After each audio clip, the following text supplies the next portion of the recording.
अस्सलाम वालेकुम। Welcome to agenda CSS. आज हम बात करेंगे इंग्लिश एसे के बारे में। एक अदद आउटलाइन हम देखेंगे। मैं आपको कुछ टिप्स एंड ट्रिक्स दूंगा। आपको ये बताऊंगा कि क्यों आपके लिए ज़रूरी है कि जो एसे का टॉपिक है, टॉपिक सेंटेंस, उसको आपने बहुत ध्यान से पढ़ना है। उसके एक एक हरफ को आपने ध्यान से पढ़ना है ताकि उसमें अगर कोई कंट्रोवर्सी है, कोई आयरनी है या फिर कोई पैराडॉक्स है तो उसको आप स्पॉट करके अपना ऐसे एक अच्छा बना सकें, अपने ऐसे को एक कंक्रीट फॉर्म दे सकें। क्योंकि ये ज़रूरी है कि आप उसका हर एक लफ्ज़ समझते हो। अगर आप उनके ऊपर ध्यान नहीं देते and if that word that you have ignored, अगर उसकी वजह से ऐसे का परसेप्शन चेंज हो जाता है या फिर हिस्टोरिकल परसेप्शन है या फिर it contradicts the historical arguments और you can say historical facts, तो फिर वो आपके लिए बहुत मसला होता है। क्योंकि दैट सिंपली शोज़ कि आपने हिस्ट्री नहीं पढ़ी या आपको क्लैरिटी नहीं है उस टॉपिक के बारे में। तो मैं आज आपके साथ एक आउटलाइन शेयर करूंगा और उसमें हम देखेंगे कि जो टॉपिक सेंटेंस है उसको समझने में आप एक आधा वर्ड इग्नोर कर सकते हैं तो उसकी वजह से आपके ऐसे के ऊपर कितना इम्पैक्ट होता है।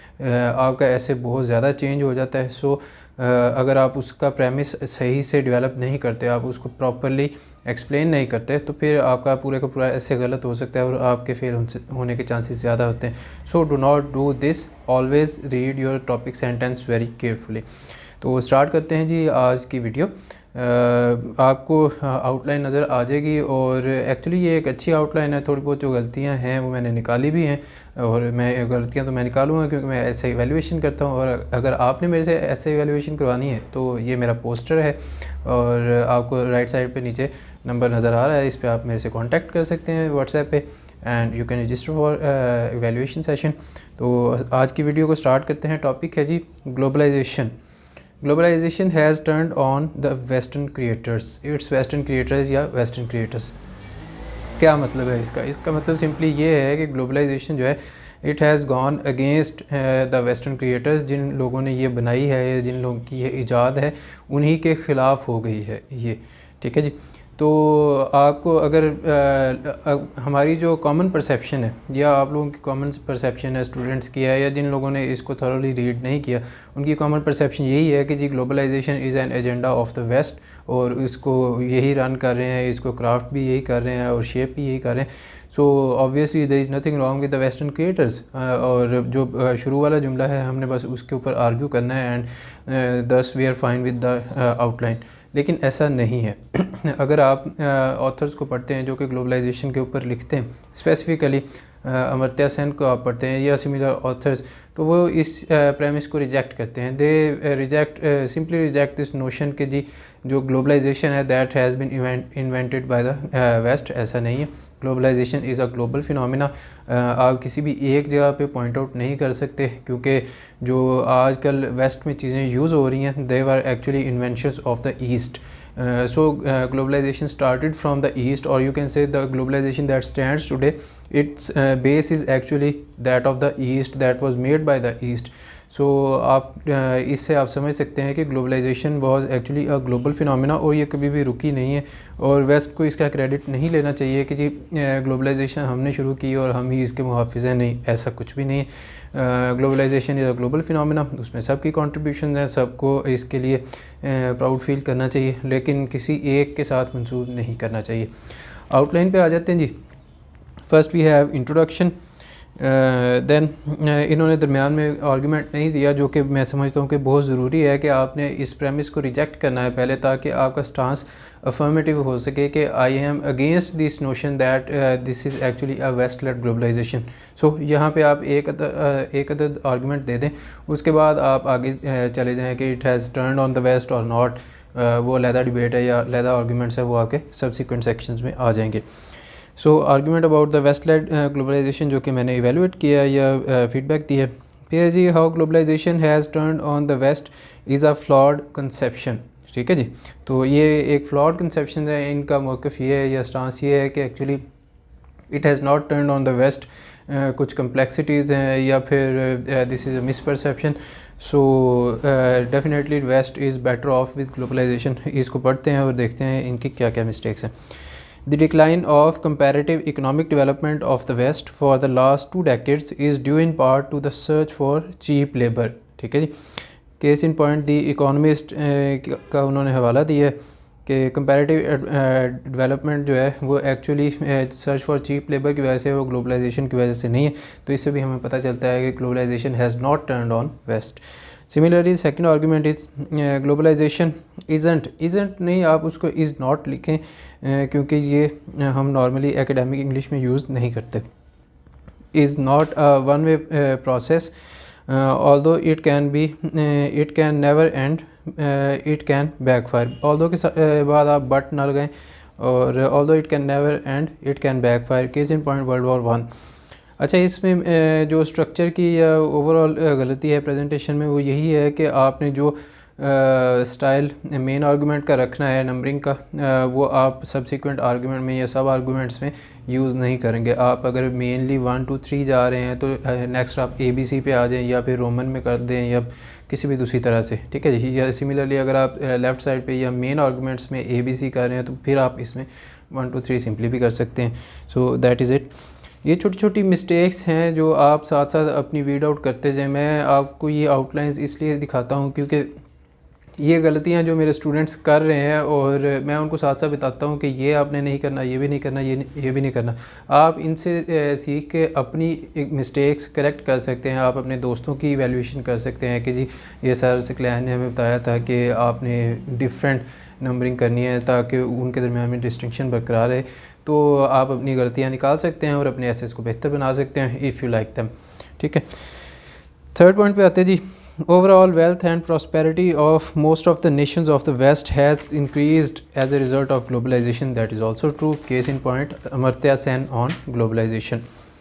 Then we have Western hostility to globalization is mainly due to their comparative economic development with Eastern nations and not based on the absolute economic development of the West. अच्छा जी, बात यह है कि कंपैरेटिव की बजाय आप रिलेटिव कर लें, that is more precise in this. और अपने आर्गुमेंट्स को आप थोड़ा सा कंसाइज किया करें। इतने लंबे आर्गुमेंट्स जब आप लिखेंगे तो वो रीडर जो है वो कंफ्यूज हो जाता है कि आप कहना क्या चाह रहे हैं, या फिर आपकी बात पहले कौन सी आ रही है, बाद में कौन सी आ रही है, या फिर सिंपली कि you are just adding more and more words, आप वर्बोसिटी पे ज़्यादा फोकस कर रहे हैं, लंबे सेंटेंसेस लिख रहे हैं instead of conveying your ideas simply और इफ़ेक्टिवली, ठीक है जी। फिर है जी, the kind of inequality and accumulation of wealth caused by globalisation in the west is found in almost all the states of the world. और ये एक बड़ा अच्छा आर्गूमेंट है एक्चुअली। जो ग्लोबलाइजेशन है उसके ऊपर इतराज़ ये लगाया जाता है कि इसकी वजह से इनकम इनइक्वालिटी बहुत ज़्यादा हुई है, स्पेशली इन द वेस्ट, जो हम सो कॉल्ड 1% कहते हैं। तो ये सिर्फ वेस्ट में नहीं है, इसकी ये सारी की सारी दुनिया में है। इसका मतलब है कि सिर्फ globalization has not turned on west, this is a global phenomena, this is a global process के हमें हर जगह पे इनकम इनइक्वालिटी मिलती है। तो अगर ग्लोबलाइजेशन की वजह से वेस्ट को नुकसान हो रहा होता है या एक रिग्रेसिव ट्रेंड वहाँ पे शुरू हुआ तो ईस्टर्न इकोनॉमीज़ जो हैं वो इससे बची रहती, but that is not the case, ठीक है। फिर है जी, populist and nationalist movements have cultivated orientalist view of eastern nations among general public that advocates hatred and prejudice, very true. There is a distorted view of history that prevails among Western nations and depicts natural hegemony of the West over world economy. West का W capital कर लें हर जगह पे, क्योंकि ये एक specific idea या कुछ स्पेसिफिक कंट्रीज़ कुछ को हम निशानदेही करते हैं कि ये इनको हम वेस्ट कह रहे हैं, ठीक है। वरना जनरली अगर आप स्मॉल में लिखते हैं तो उसका मतलब डायरेक्शन होता है।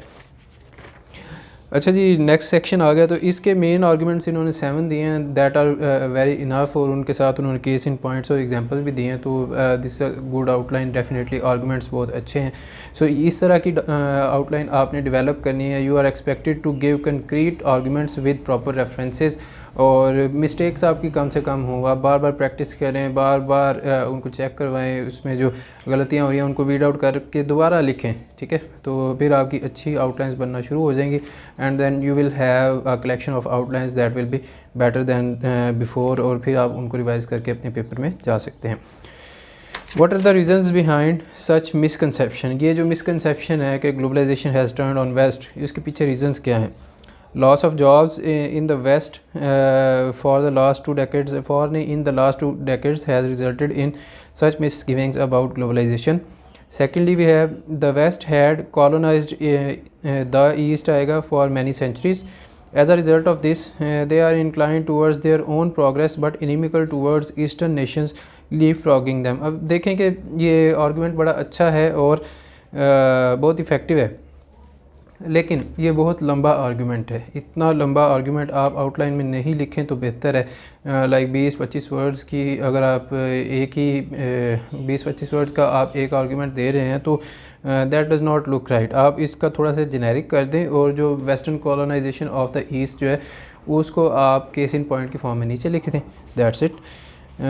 thirdly we have western specialization is among service industry in service industry and not in export industry, thus it is liable to fall behind in the modern competitive economic competitiveness and it has generated resentment against globalization. Again बहुत लंबा argument है, आपको इसको shorten करना चाहिए, थोड़ा सा generic argument दें. और जो ये इंडस्ट्रीज़ की स्पेशलाइजेशन है इसको यहाँ पे ना लिखें कि जी सर्विस इंडस्ट्री में है और उधर नहीं है. इसको आप केस इन पॉइंट में लिखें कि जनाब ये इसकी एग्जांपल है कि इस इंडस्ट्री में स्पेशलाइजेशन है और इसमें नहीं है. ठीक है, ऊपर जो आर्गुमेंट है आप उसको शॉर्टन कर सकते हैं just by excluding the examples from there and adding them in the case in point. फिर है जी for the west globalisation is basically a theory of cultural conquest and its inability to achieve its desired purpose resulted in resentments against globalization. ठीक है जी, ये मैंने जो mark किया हुआ है आप इसको देख सकते हैं. The labor laws, labor standards and political control of different nations differ greatly and eastern states have natural advantage among these new rules of the game. यही मैंने बात यहाँ पे भी लिखी है कि इनको आप केस इन पॉइंट की फॉर्म में यूज़ करें, इनको आप उसके अंदर ना लिखें, वो आपका आर्गुमेंट बहुत लंबा हो जाएगा, बहुत बड़ी आउटलाइन बनेगी आपकी. फिर what measures can be taken to relieve such misconception about globalization. Basically we are now in the territory of way forward. So first, national governments must reform policies among critical subjects. For example, education को case in point की form में लिखें. National industries का आई capital नहीं small होगा क्योंकि common noun है और जुमले के दरमियान में आ रहा है. National industries must be expanded to provide greater jobs. Greater नहीं more, greater number of jobs कर लें या मोर जॉब्स कर लें. फिर है जी imbalance of trade must be tackled. ये भी ठीक पॉइंट है. फोर्थली वी हैव एथनोसेंट्रिक और बायस्ड कंसेप्शन. ये जो मैंने ऐड किया है इसमें से आप कोई भी लिख सकते हैं. The ethnocentric or biased conception of natural right of the West to dominate others must be eliminated. Very true. फिर पांचवा पॉइंट है कि West must be as thankful to globalization as East must be proud. ये stereotypical view of globalization must be neutralized. इसको आप इस तरह से लिख सकते हैं क्योंकि आप वे फॉरवर्ड दे रहे हैं. You are not simply just stating one thing. ये वे फॉरवर्ड नहीं है कि वेस्ट थैंकफुल है या ईस्ट थैंकफुल नहीं है. This is not the way forward. Way forward है कि आप किस तरह से इस सिचुएशन को सही करना चाह रहे हैं. सो स्टीरियोटिपिकल थिंकिंग है तो बायस्ड थिंकिंग है या एथनोसेंट्रिक थिंकिंग है, उसको ठीक करने की ज़रूरत है. सो इसको थोड़ा सा मोल्ड कर लें, उसको वे फॉरवर्ड की फॉर्म में करें, उसको बिल्कुल भी सिंपल डिस्क्रिप्टिव ना करें. And fifthly we have conclusion जो पांचवा पॉइंट है और यहाँ पे इनकी आउटलाइन हो जाती है ख़त्म. तो ये इनकी आउटलाइन आप देख सकते हैं कि आउटलाइन बहुत अच्छी बनी है, बड़ी कंक्रीट है. इसमें कोई फ्रेज़ और सेंटेंस स्ट्रक्चर जो है उसकी गलतियाँ नहीं है. मैं आपके लिए अगली कुछ वीडियोस में एक ऐसी आउटलाइन भी लेके आऊँगा कि जिसमें सेंटेंस और फ्रेज़ दोनों को मिक्स किया हुआ है, फुल सेंटेंस वर्सेस फ्रेज़. वो एक गलत चीज़ है, उससे आपको बचना है. मैं आपको दिखाऊंगा कि कहाँ इतनी ज़्यादा फ्रेजेस और इतने ज़्यादा सेंटेंसेस मिक्स किए हुए हैं तो कोई हार्मनी नहीं है, उसका कोई सर पैर नहीं मिलता, तो उसने डेफिनेटली फेल ही होना है. इस तरह के ब्लंडर्स नहीं करने आपने. ये इनकी आउटलाइन है. जो गलतियाँ मैंने निकाली हैं इनसे सीखें, इनको करेक्ट करें और आप एक अपनी नई आउटलाइन बना के डेवलप करके उसको चेक करवाएं. एंड नेक्स्ट वीडियो में हम इसी के इंट्रोडक्शन के ऊपर बात करेंगे. I hope that you will like that video as well. अगर आपको वीडियो पसंद आई तो लाइक और शेयर करना ना भूलिएगा. And I will see you in the next video. Take care. अल्लाह हाफिज़.